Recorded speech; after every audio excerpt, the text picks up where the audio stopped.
Hai Sobat Bismart, kembali lagi dengan saya Zara dari SMK Negeri 13 Jakarta. Di sini saya akan menjadi host pada podcast hari ini. Nah, kebetulan saya nggak sendirian karena di sini ada bintang tamu yang super duper spesial, yaitu Bu Delvi. Halo Sobat Bismart semua. Nah, meskipun Bu Delvi sendiri adalah guru matematika, tapi ternyata Bu Delvi juga punya peran yang rahasia loh guys. Peran Bu Delvi ini adalah sebagai kepala perpustakaan. Nah, Bu, jujur nih, pasti banyak yang nggak tahu kalau Ibu ternyata adalah kepala perpustakaan di SMK Negeri 13 Jakarta. Teman-teman saya nggak tahu, dan saya kebetulan juga baru tahu nih saat ini, Bu. Oh ya? Iya. Jadi gimana sih sistem kerja Ibu sebagai kepala perpustakaan? Oke, terima kasih Zara. Jadi halo sahabat Bismart semua. Jadi sistem kerja sebagai kepala perpustakaan itu adalah selalu berkoordinasi yang pertama dengan kepala sekolah dan juga berkoordinasi dengan seluruh wakil kepala sekolah. Di mana yang pertama sistem kerjanya adalah perencanaan. Perencanaan ini meliputi pembuatan program jangka pendek, jangka menengah, dan juga jangka panjang. Berikutnya sistem yang kedua adalah pengadaan, di mana ini akan membuat pengadaan koleksi buku yang sesuai dengan minat dan bakat siswa semua. Yang ketiga adalah pelayanan, di mana tugas utama dari perpustakaan itu adalah pelayanan. Jadi bagaimana membuat pelayanan itu dalam peminjaman buku lebih mudah bagi seluruh warga sekolah. Demikian Zahra. Oke, menarik juga ya. Jadi tugas kepala perpustakaan ini kesimpulannya ada 3 ya Ibu. Yang pertama ada perencanaan, pengadaan, sama pelayanan. Nah, betul sekali. Oke, jujur aja Bu, sekarang kan orang itu murid-murid ya lebih sering untuk googling kalau misalnya mau mencari ilmu pengetahuan baru. Khususnya saya dan teman-teman saya juga lebih prefer untuk nyari di Google aja nih kalau misalnya kita ada butuh untuk belajar daripada untuk ke perpustakaan dan baca bukunya langsung. Jadi menurut Ibu dengan era digitalisasi ini apakah perpustakaan masih bisa disebut relevan sebagai media belajar untuk siswa? Oh iya, oke Zahra. Jadi di era 4.0 ini di mana semua sistem kehidupan manusia itu sudah dibuat akan dibuat dalam bentuk digital, dan perpustakaan juga menuju pada perpustakaan digital. Nah, jadi diharapkan perpustakaan fisik pun harus tetap eksis, ya, harus tetap menarik minat dari seluruh warga sekolah ataupun masyarakat. Gitu. Dan juga merupakan tempat yang masih sangat relevan gitu untuk semuanya bisa belajar, bisa berkreasi, bisa mengembangkan minatnya di perpustakaan ini. Kalau gitu ada nggak sih Bu program yang bisa bikin anak-anak tuh bakalan lebih betah untuk pergi ke perpustakaan untuk belajar di sini, untuk baca buku di sini? Ada nggak programnya kira-kira?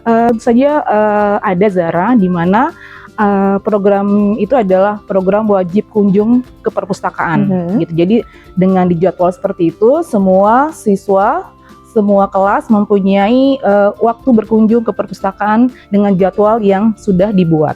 Gitu. Jadi dia bisa lebih banyak berinteraksi di perpustakaan karena sudah terjadwal. Yang kedua, dengan pemanfaatan perpustakaan ini sebagai tempat untuk berdiskusi tentunya, kemudian untuk juga mengembangkan minat-minat Zahra dan bakat yang sudah ada dan teman-teman semua di perpustakaan ini untuk selalu berkolaborasi. Dari yang saya dan teman-teman saya tahu, perpus itu kan selalu identik dengan buku.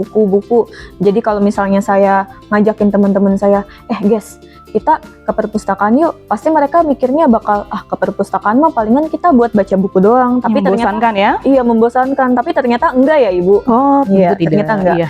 Tapi selain baca buku, kita boleh ngapain aja sih di perpustakaan?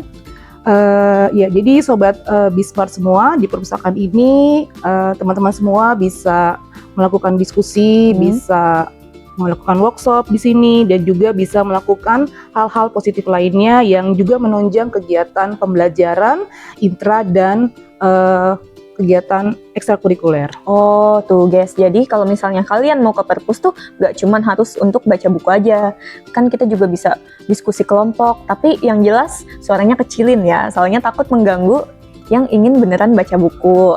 Nah, selain itu juga kita bisa untuk workshop, seminar, dan kegiatan-kegiatan seru lainnya. Iya. Untuk itu, kalau misalnya kita mau kunjungan ke perpus, jam operasionalnya itu kapan aja ya, Bu? Ya, jadi perpustakaan SMK 13 ini buka dari jam 6.30 sampai 15.00.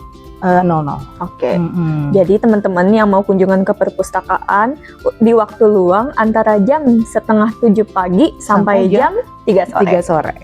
Kalau mau minjem buku di sini tuh prosedurnya harus gimana? Iya. Apakah ada harus yang disiapkan kayak kartu perpustakaan gitu atau lain-lain?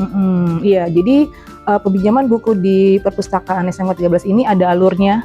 Jadi buku yang bisa dipinjam adalah yang fiksi dan non-fiksi. Kemudian batas peminjaman itu adalah maksimal 3 buku Zara. Kemudian juga tenggat pembacanya adalah 5 hari. Wow. Gitu. Jadi Zahra pasti Harus punya minat baca yang tinggi, pasti bisa menyelesaikannya dalam waktu 5 hari. Cuma 5 hari doang. Harus baca cepet-cepet ya guys ya. Oke. Nah, kalau pengen update info terbaru tentang koleksi buku perpustakaan atau info terbaru tentang perpustakaannya aja nih Bu, itu ada nggak sarana media sosial yang bisa kita pakai gitu, yang bisa kita akses, yang bisa semua murid akses? Oh iya, pasti karena sekarang ini dunianya lebih pada sosmed gitu. Perpustakaan SMK 13 juga punya sosmednya nih, Zara dan teman-teman semua follow ya. Apa Jadi tuh, Bu? ada TikToknya. Nah, nanti akan di-review buku-buku terbaru, buku-buku favorit gitu ya, yang ada di perpustakaan ini, dan juga ada di Instagram perpustakaan SMK 13. Jadi Zara dan juga Sobat Bismart semua harus follow. Nama Instagramnya apa nih Bu? Tilas Pustaka. Oke. Jadi teman-teman jangan lupa follow @tilaspustaka di Instagram dan di TikTok. Oke. Bu Delvi, makasih banget nih untuk waktunya hari ini. Ya, Senang sama-sama, bisa, Zara. ya sama-sama juga Ibu.